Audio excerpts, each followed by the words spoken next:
Welcome back to Gold Derby. I'm Christopher Rosen. I'm so pleased to be joined by Adam Stockhausen, Oscar-winning production designer whose new film is Steven Spielberg's West Side Story. Adam, I know you've worked with Steven before on a couple of films. What were the conversations early on like about, coming back together to collaborate for West Side Story? Our very first conversation was about sort of where and how to shoot it, and Steven said emphatically that he wanted to get it outside. He wanted to get it as much on location as possible, and if possible, to shoot it in New York, where the story is set. And so the very first thing we did was do some very quick or very early scouting just to see what the actual neighborhood where the story takes place looks like, but then also a kind of a quick look around to see what else was available in the city, what else was possible, what else was still standing, what else was still, not obscured by trees that had grown massively in the past, 50, 60 years. All of those things, just to kind of get a lay of the land and see what was possible. So then what was possible? Because obviously like New York City has changed so much in the 60 years since the movie is set. And I know you guys shot in New York and also like you had to find other locations as well. So I guess like when you were looking, what were some surprises, I guess, for you, or like what were your expectations going in that you had to like immediately be like, well, that's not going to work. Like, how did that all kind of figure out? Yeah. Well, there's a lot. A lot has changed, and a lot is, you would sort of get your hopes up because you'd see this photograph of something that looked absolutely beautiful, and it would be sort of mid-block, of a gorgeous street, but right in between two incredibly busy avenues, and so there were a few false starts there where we got excited about something, but we couldn't get the geography of what we needed, because on this one, the dancers were covering a huge amount of territory where they would come in a door and be dancing down the street and through an intersection and down some more street, so it wasn't very often, it wasn't a contained area. And so we were looking for these big pieces. But there's a lot out there, and hopefully, you see in the film, but we were looking all over the place. We were taking little pieces in Sunset Park, Brooklyn, and other pieces in the Bronx, and other pieces in Washington Heights, and other pieces in Harlem, and other pieces in the Upper West Side, and kind of stitching that all together to try to make or remake, what had been originally a neighborhood all kind of put together, but now, the modern city being what it is, we had to jigsaw puzzle it together.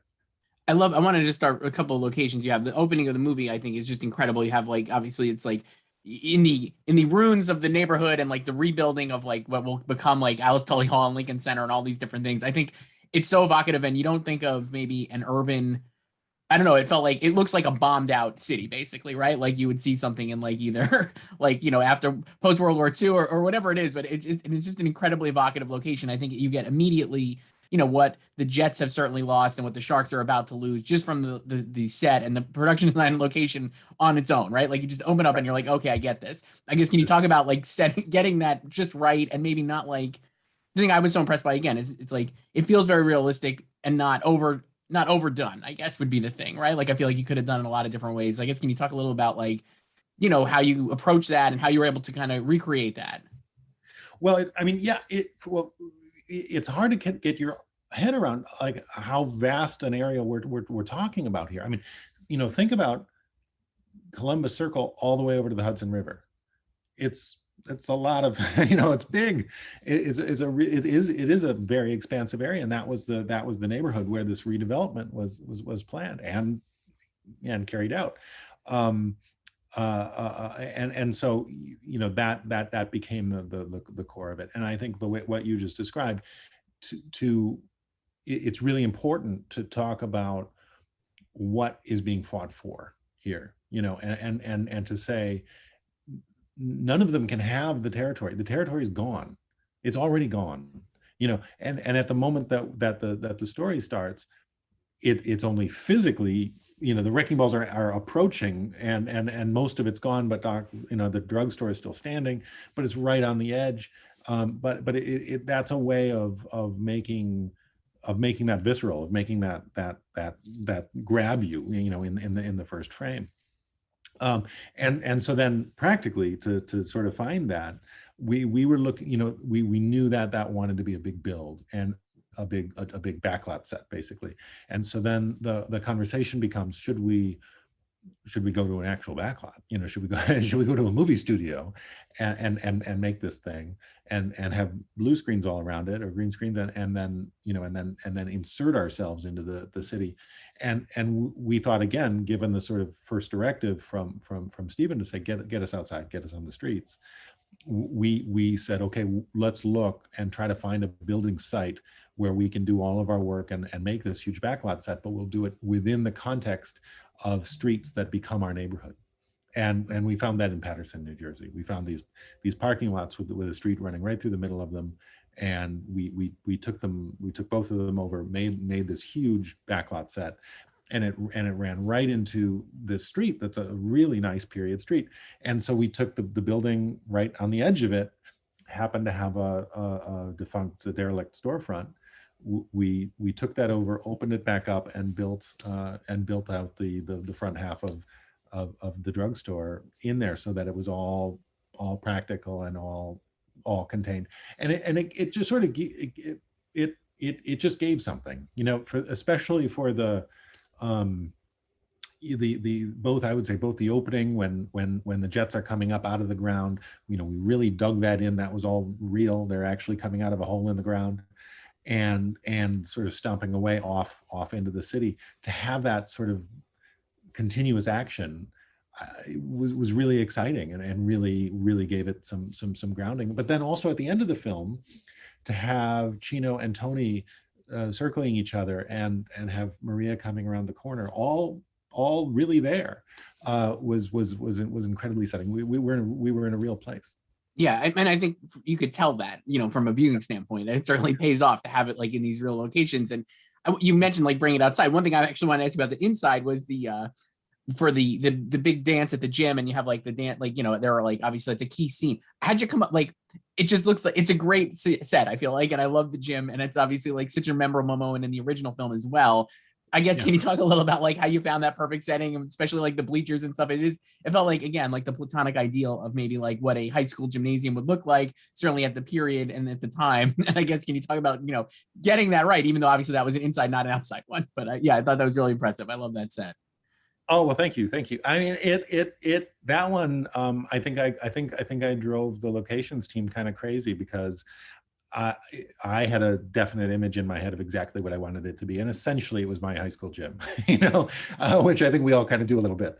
But I've always sort of loved the Café Gymatorium, idea where you've got the gym, but then you've got the stage on the end where you do the plays. And when you're going to do the plays, you crank the basketball hoops up out of the way.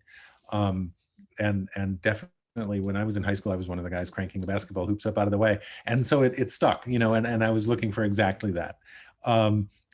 So that was sort of part one. Part two was that we needed the space to be exactly the right size, because there's a fixed number of dancers in the number, and they needed to fill the space just so, just perfectly, without looking like they were swimming, because we found some space. It was a real this one's too small, this one's too big kind of situation, where we would find things that looked great, but they were just too small. There just wasn't enough room to do the dance, or we found one that was gorgeous, but it was gigantic. It was 4 basketball courts, for a very big school, and had all the right details and finishes, but the scene would have been lost at sea in the middle of the place. So finally, after looking at, 100 different gyms, we got this place, and it was almost perfect, except it had a bright green, like Kelly green, tile floor. And so we said, well, the place is great. It's a kind of a big ticket item, but let's do a new floor. And so we put in Deb Jensen, the supervising art director, found a company that did reclaimed, they would do reclaimed gym floors by pulling them out of old places when they were being knocked down, and then recycling them forward. And we called them up and said, hey, can we work with you? We want to put in a new floor, but we want it to be an old floor. And they worked with us, and they were great. And it ended up being great for the dancers, because it's sort of those floors are built, they're naturally kind of sprung floors. So we had to do a little bit of work on the place, but it did come together, and it was pretty great. Yeah, it's amazing. I love that. I love that sequence so much. And another one, again, not to again belabor the inside, because obviously I think the outside is so great. I think one of the things I love about the film in general is that obviously Steven and Tony with the script and like everything is like restaged from the original. Like we're doing different, like it's not like it's not just a recreation. Obviously, it's like there's a reason why it exists, and we're doing reinterpretations of things instead of just like remaking it. So I love that, and I love that. I Feel Pretty moving that into the department store. I thought is great, and especially like the way again, like evoking like the obviously the 1950s 1960s department stores and stuff. Was that all on a soundstage, or did you find like go to an old department store and like redress it? Like how did you guys come up with that? I guess it was at a location. Okay. But it wasn't a department store, it was an old bank. Huh. It was an old bank building in Newark, New Jersey. And we took over the entire upper floor of the place. And we built out all these different areas, and the kind of trick to it was that there were glass walls, and all of our different sets were surrounding each other. So we just fully finished each one, and then it was like being in a real department store. One, the bridal area was sort of the deep background beyond the travel area behind, men's leisure wear. So they kind of became each other's backgrounds. It's incredible. So obviously you mentioned like how Steven wanted to bring this outside and stuff, and like I mean, having worked with him now, I know you did Ready Player One and Bridge of Spies as well. What is your relationship like with him, and like how is he as a collaborator? Obviously, he's like one of the greatest filmmakers of all time, so I'm sure it's a joy to work with someone like that. And obviously, he's incredibly talented. But I guess like what is that relationship like for you with him as a collaborator and stuff? Well, it's wonderful. I mean, he's and to work with him on this one was particularly fun, because he was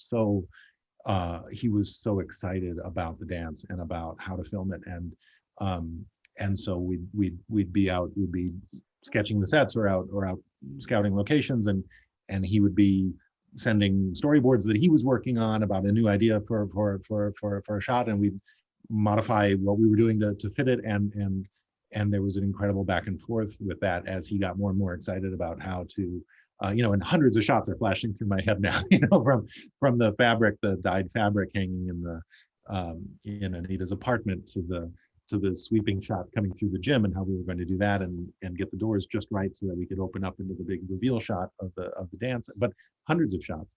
And that process was just incredible. But I would say globally, it's just a dream to work with him. And in each project, as with anyone, the more you work with a collaborator, the deeper the relationship gets, and so a shorthand develops where you can just move very quickly together, and that is a really rich and satisfying experience. Yeah, and for people watching this, obviously, Adam has also worked extensively with Wes Anderson, and I know you did French Dispatch as well, and you've won an Oscar for Wes Anderson for Grand Budapest, I believe was your Oscar, and incredible work there. And I think like you're known for people even if they don't know your name, like the films are so like the production is design is so incredible and so recognizable, I think, in all your work. And I think that's a really testament. I have one last inside question about West Side Story, though, because I just thought of it. Also, how about Bernardo's apartment, where I love that, and I love the way their whole where Maria lives, obviously, and I love that apartment because it does evoke, so like we were saying before, not like recreating the original, but I felt like it does feel like it feels a lot like that apartment, but obviously different, and you need a lot of different rooms, and I think with the way the silks are hanging too. I just love the whole set there, and I just love, like, was that like a real location, or did you have to find that place, or how did you do that? That's a built set.